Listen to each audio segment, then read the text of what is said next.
Welcome to another tent talk. We will have Bill Roedy with us, and he released this book with the title, What Makes Business Rock? He started with a small product, built it up, reaching about 2 billion people around the world, the building of MTV, International Networks. Bill was their former chairman and chief creative officer.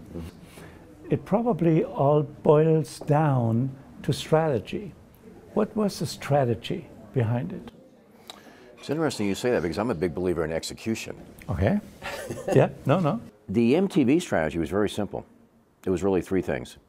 One is I wanted MTV to be everywhere, so distribution. And I have a mantra for the three things. The first one is aggressive, creative, relentless. So we were going to be distributed on any platform in as many places as possible in every single country. Yeah. The second strategy was we wanted to design product that truly respected and reflected local cultures. No matter where you go in the world, you have a different product in each country.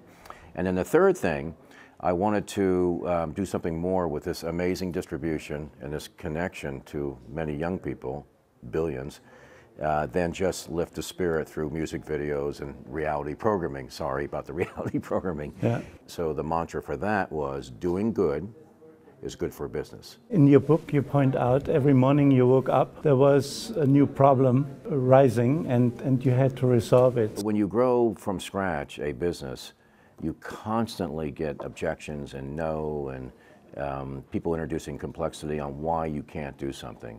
And so I have another mantra, which is persevere, never, never, never give in. What most people would have guessed is that I would have particular problems in geographical areas, like for example, Russia at the time was the Soviet Union. Yeah. Not really. Yeah. We had open arms in Russia. Geography-wise, the only real problem we had was Canada. We couldn't get into Canada. How come? Well, Canada was very protective of their culture because they have had years of influence from the United States. So they were determined when MTV came around that they would have their homegrown music service, and therefore they wouldn't let MTV in. The main challenge was not to transport a model into all those countries, but to develop in every country, more or less, a model that works there, and then you learn from those, like reverse innovation. Yes, that's absolutely true. Yeah? Absolutely true. And I was such a passionate believer in not one size fits all, and it's not one burger, not one Coke, a cola or whatever, even though I respect those products, of course, because scale is wonderful. When you have scale, you increase your profit margin. So the sacrifice that we did have to make at MTV is that our profit margin was nothing like it was in the US because we invested in going local.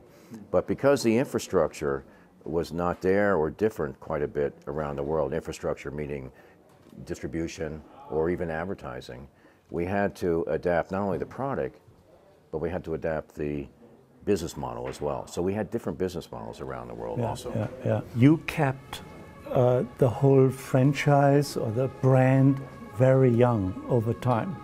So it was as young after 20 years as it was maybe at the beginning. Creativity has to be constantly reinvented.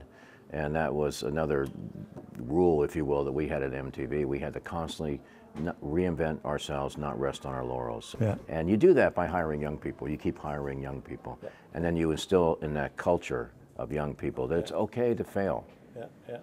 It's more important to take a risk. Yeah. And because I believe, true innovation doesn't come unless you take a risk. You know, younger people, they have less at stake, and I think you're more likely to take risk, and that's an important part to reinventing yourself, to having this creativity. Did you also use the concept of irreverence, which really resonates with young people that just don't buy in what their parents stand for? Yes. Well, irreverence is part of youth, of course. Yeah. And then what builds on that is the music tends to be irreverent as well. Yeah.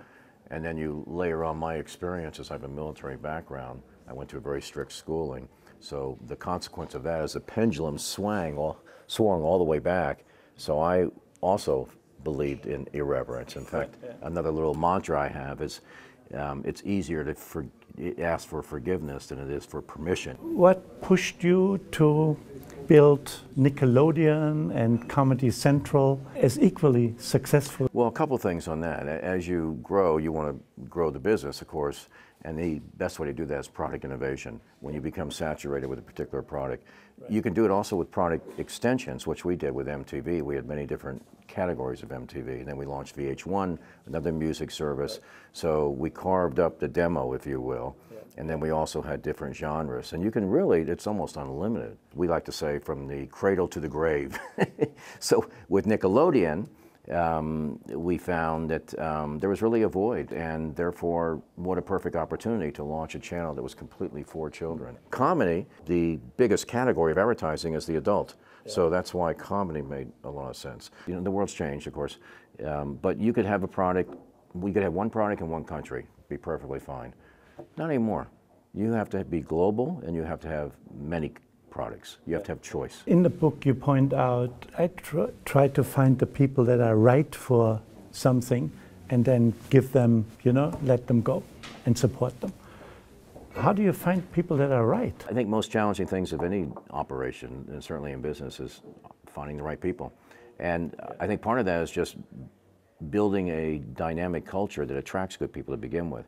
So at MTV we were lucky because it was, and still is, a hot brand. So it attracts many people, no problem. So we have this great pool of people coming in all the time, so then you just got to choose. And when it comes down to judgment, not to get too bureaucratic, but I tried to have new hires, particularly as you went more senior in the organization, meet as many people as possible. If you have a very thorough interview process, you're more likely to have a match that'll sustain. It seems that you really love people, is that right? I love people, yes. I mean, I have several problems. I will stay all night long as I can have a conversation with a person. I have a problem saying no. I mean, you do a lot for people. I mean, your engagement regarding AIDS is enormous. Well, AIDS was an easy one. I mean, again, the third pillar of the strategy is doing good is good for business. And I took that message also outside of the MTV corporation. And the rationale I would do is that, hey, you know, this is a good thing because it's good for your customers. If you're, for example, Coca-Cola in Africa, you want to have more customers, so you want to fight the AIDS epidemic. It's also good for your employees because they feel good about coming in to work, and they'll be more productive because of that. And then if you don't believe either one of those two, it's good for your brand. If you would boil down your culture into one word, what would that be? Oh, gosh. How about a tiger? Can I do an animal? A tiger, jumping forward, leaping. One word, that's hard. More than anything else, MTV is meant to be fun. I think connection is one word we would use. Not another word might be unity. The MTV product was instrumental also, amongst other things, that the wall came down. I was here in the East when the wall came down, and I was working very hard to get MTV distributed behind, at the time, the Iron Curtain. And of course, MTV didn't bring the wall down, of course, but technology did play a hand, introducing large groups of people to something they had never seen before. I think it was mostly the commercials. You know, when you see commercials on how other people live, that can have a profound change on you. And then, of course, freedom. I'm looking forward tonight to your president's lecture, and you will rock the audience. Yeah? Thank you so much. Thank you.